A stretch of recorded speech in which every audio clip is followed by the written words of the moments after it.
মই প্ৰতিশ্ৰুতি দিছিলোঁ যে নিৰ্বাচনৰ পিছত আমবাগান বা কাৱৈমাৰী এই গোটেই অঞ্চলবিলাকত আৰু এদিন আহিম।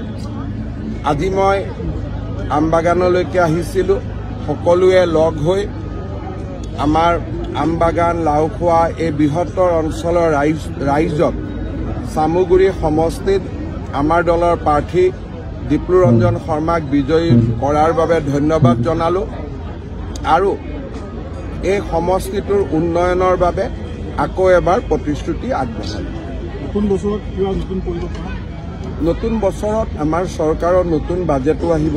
শেষ বছৰৰ বাজেট আমাৰ জনগণৰ অভাৱ অভিযোগসমূহ পূৰণৰ ওপৰত আমি চেষ্টা কৰিম। অৰুণোদয়ৰ কথা উল্লেখ কৰিছিলে নতুনকৈ দিয়া হৈছে। এতিয়া অৰুণোদয় গাঁও সভা চলি আছে। আগতে অৰুণোদয় পাবৰ কাৰণে ৰেচন কাৰ্ডৰ নম্বৰ আদি নালাগিছিল। তাৰ কাৰণে এখন ঘৰতে 3টা 4টা বহুত মানুহে অৰুণোদয় পোৱা নাছিল। এইবাৰ আমি অলপমান সুন্দৰভাৱে অৰুণোদয় নিৰ্বাচনৰ হিতাধিকাৰী নিৰ্বাচনৰ কাম কৰি আছোঁ। 28 তাৰিখৰ ভিতৰত আমি প্ৰক্ৰিয়া সমাপ্ত কৰিম আৰু এইবাৰ অসমৰ 40 লাখ পৰিয়ালে অৰুণোদয় আঁচনি লাভ কৰিব। সামগ্ৰিক কিছু অধিক দিয়াৰ কথা এটা ষ্টেট লেভেল কোটা থাকে। চামুগুৰি সমষ্টিটো 4টা সমষ্টিত ভাঙি গ'ল।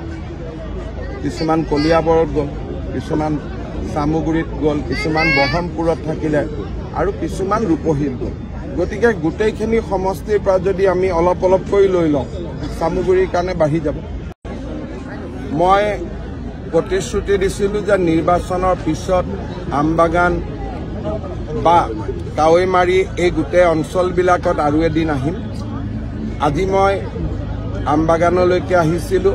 সকলোৱে লগ হৈ আমাৰ আমবাগান লাওখোৱা এই বৃহত্তৰ অঞ্চলৰ ৰাইজক চামুগুৰি সমষ্টিত আমাৰ দলৰ প্ৰাৰ্থী দীপ্লুৰঞ্জন শৰ্মাক বিজয়ী কৰাৰ বাবে ধন্যবাদ জনালোঁ আৰু এই সমষ্টিটোৰ উন্নয়নৰ বাবে আকৌ এবাৰ প্ৰতিশ্ৰুতি আগবঢ়ালোঁ। নতুন বছৰত আমাৰ চৰকাৰৰ নতুন বাজেটো আহিব।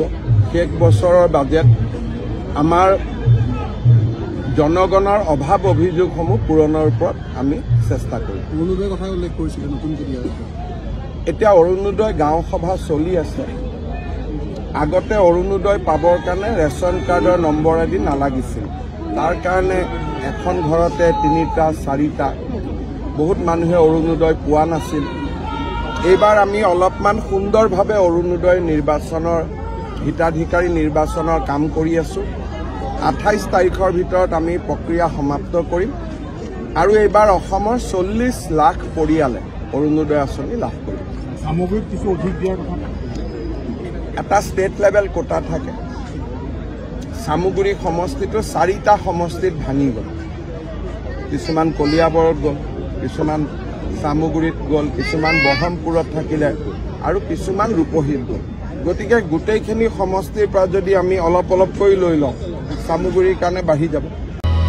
অসমবাসী তথা ডিমৰীয়াবাসীৰ বাবে সুখবৰ। কামৰূপ মহানগৰ জিলাৰ সোণাপুৰত স্থাপন ডিমছ হাস্পতাল এণ্ড নাৰ্ছিং হোম।